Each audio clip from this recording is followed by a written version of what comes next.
All right, my friend. Martin's devised our next move. There's a footnote in Campbell's journal that tells us the Lord Regent's mistress sat for a portrait with Sokolov, the painter and royal physician. He'll be able to give us her name. Sokolov lives on Caldwin's Bridge about half the time, out over the river. The catch is that I'm afraid you've got to head out right away, while Sokolov is at his apartment on the bridge. Samuel can get you close to the bridge, but you'll have to find Sokolov. Bring him back here intact, and it'll enable us to make our next move. I can't believe what you've done so far. Escaping from Coldridge, taking down the High Overseer, recovering Emily. You make this old military man proud. That's it then. Not that the streets around us are pleasant, but there's no rioting at least. It's better that we're hidden here in one of the more desolated sections of the city. Sokolov's unpredictable. And as head of the Academy of Natural Philosophy, he's an odd bird, to be sure. I know you'd off to Caldwin's Bridge, sir. We'll get our sleep later.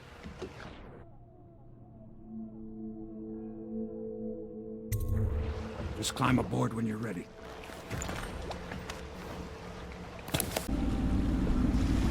What do you think, Corvo?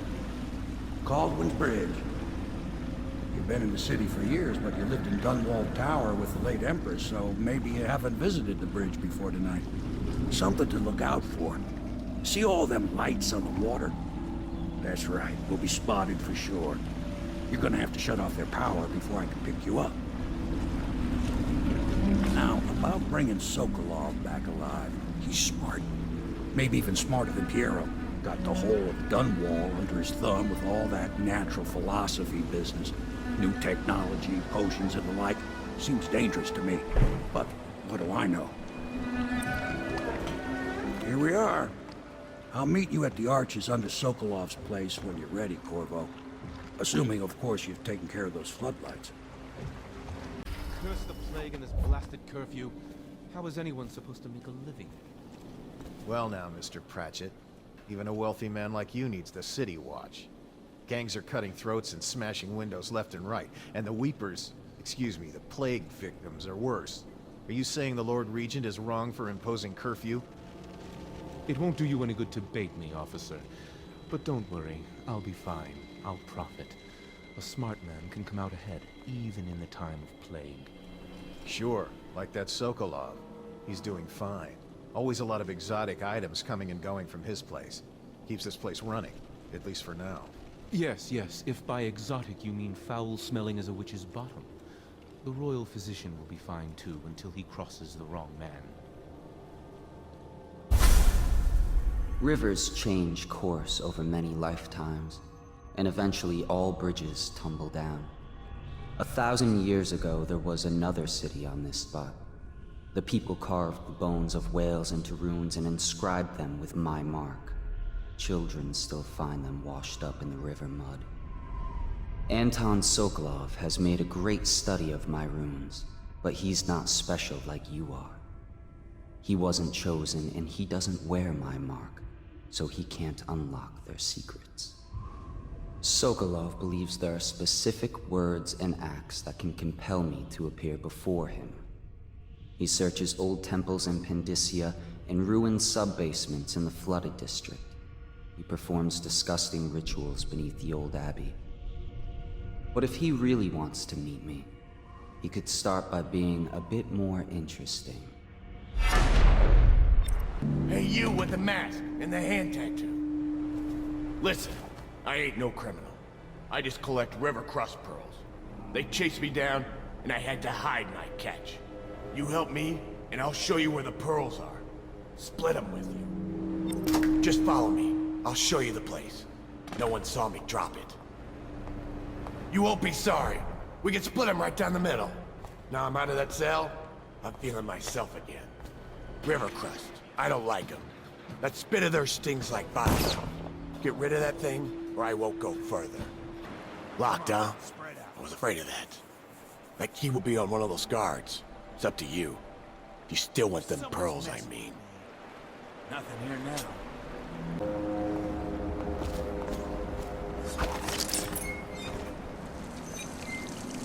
Come to think on it, There aren't many honest men left these days. Looky what Alec brought us. Where'd you... Let's do this.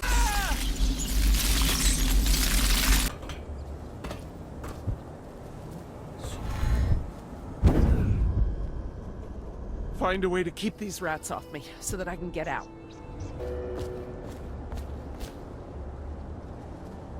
Thank you for helping me. I thought it was safe. There were rats. So many rats, completely infested. I know some folks aren't superstitious, but I swear, the rats showed up after a man came through, waving around an amulet of some kind. It looked like it was made of bone. But he's dead now, like the others who were living here.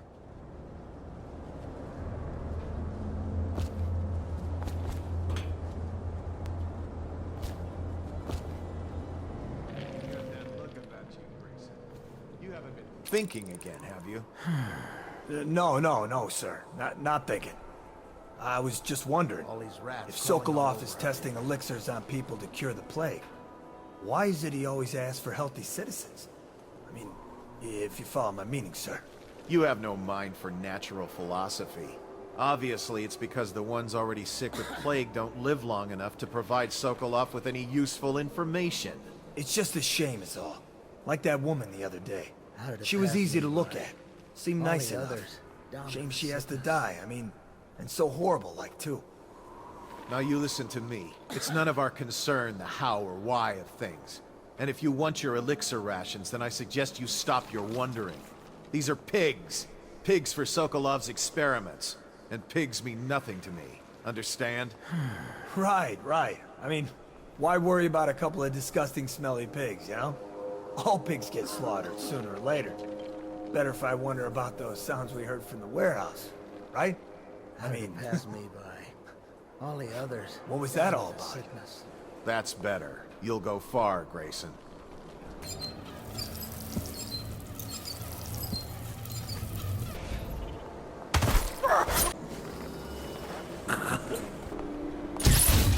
I don't know who you are or why you did this for me, but listen. Nearby, there's a partially collapsed building. Up on what used to be the 3rd floor, you'll see a painting. I used to work there. Behind the painting, there's a safe, and the code is 294. What in the... Someone, please! Someone help me!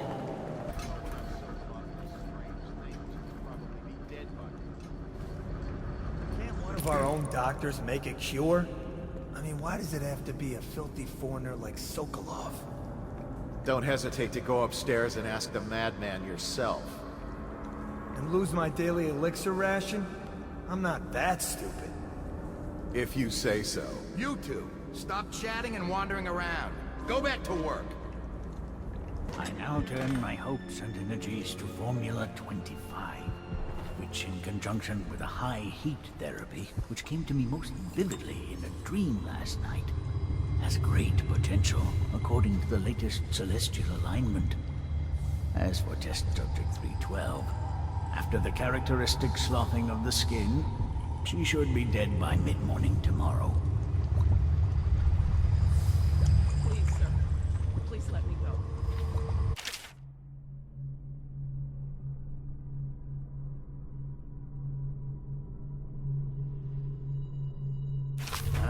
Awake, I see. How are you feeling? Much worse.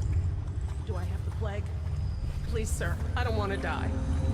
Hush now, no one's going to die. You are much improved, number 312. The formula I administered to you is working exactly as it should. I cannot let you go yet, because I have not finished with my study. But tomorrow will make all the difference. Really? You'll release me tomorrow? I'm not gonna die. Yes. Tomorrow I will have the guards remove you from this cell. Late morning, perhaps. But the pain. Can't you give me something for the pain? I do have many pain remedies, yes, but alas, I cannot give you any. They could interfere with my research. You should thank me. Soon we will have a cure for this terrible disease, thanks to all my hard work and dedication. Yes, thank you, sir. Thank you. Thank you.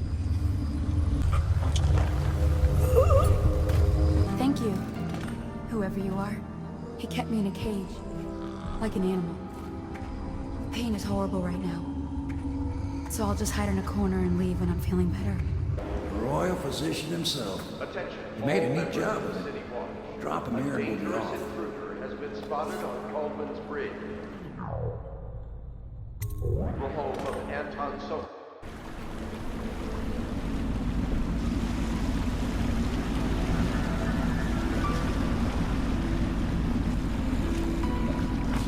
They set up a cell for Sokolov in the old kennel.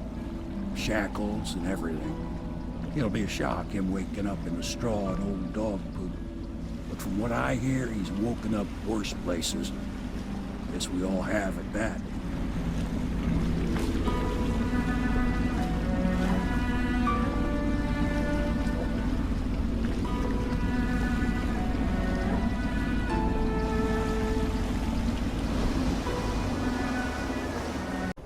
I doubt a dozen soldiers could have done it better. Sokolov's knowledge will enable us to strike at the Lord Regent directly, and ultimately help you get your life back. Soon, we won't have to hide in the shadows. The royal physician is brilliant, but he was a fool to protect the Lord Regent. Sokolov gave us the elixir, the war machines. He could have made us a great nation. Now he pays the price for siding with a tyrant. You have my thanks, sir. If you wish to get some sleep, now is a good time.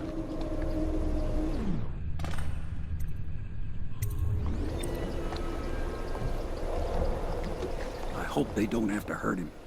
He's done some good in his time. Made that elixir against the plague, he did. Corvo, can I tell you something? I have a secret retreat nearby that may come in handy if the city watch ever kicks in the doors. It's an abandoned apartment across the street from the bar.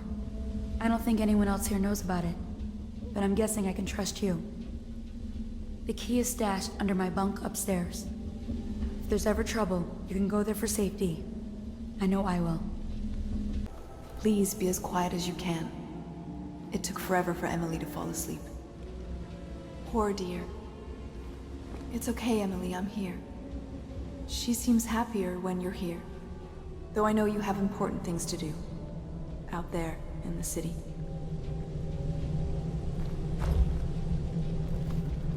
She still has bad dreams. Though it's understandable given all she's been through. Sometimes she calls out your name. Sometimes she cries for her mother. There's hardly a need to work on table etiquette. She knows it all, even if she chooses not to employ it. She'd rather hold her spoon by the wrong end and pretend it's a sword. Then suddenly she changes and she's all manners, asking for a tea party. I tried to oblige her, but I have little to work with. No proper plates.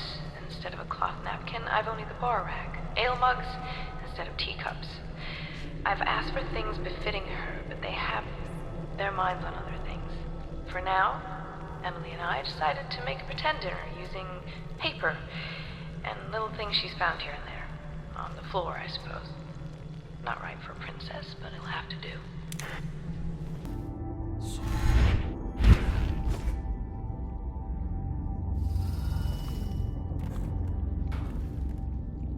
Corvo, wake up! You were making funny faces while you were sleeping. I decided to nap here in your room while Callista was taking her bath. She told me if there's ever trouble, I should always run here. Callista will come get me when she's done with her bath. Thanks, Corvo. It makes me feel better.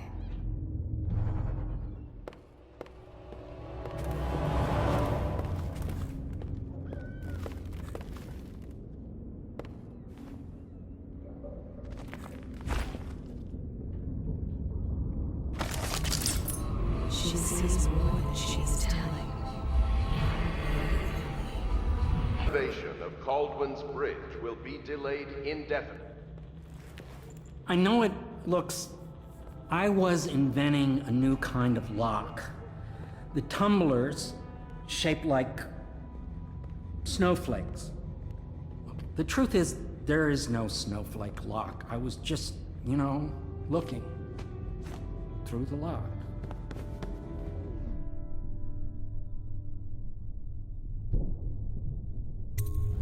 I couldn't bear it if she knew. I know you're a man of honor, and I also know that you can kill me at any time. And for both of these reasons, I apologize and beg for your discretion.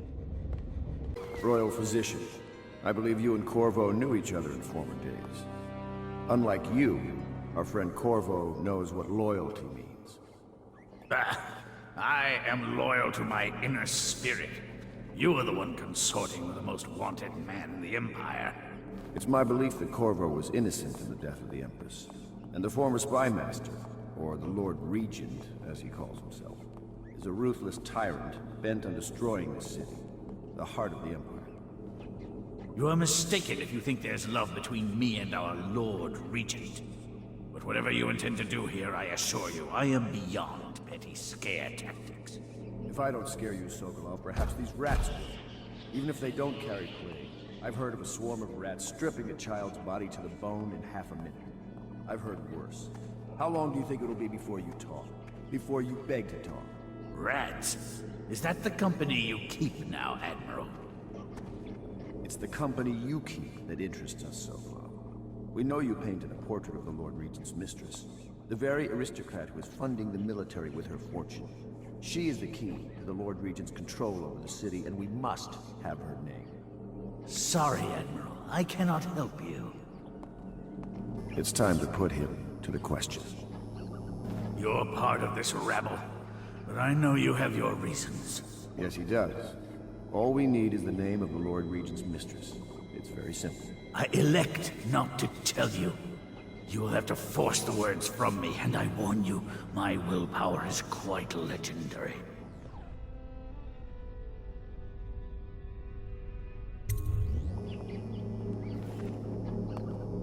Sorry, Sokolov. No, not rats. Stop! Stop! I will tell you what you need to know. I'm obliged to safeguard Dunwall's greatest intellectual asset. I can only tell you so much.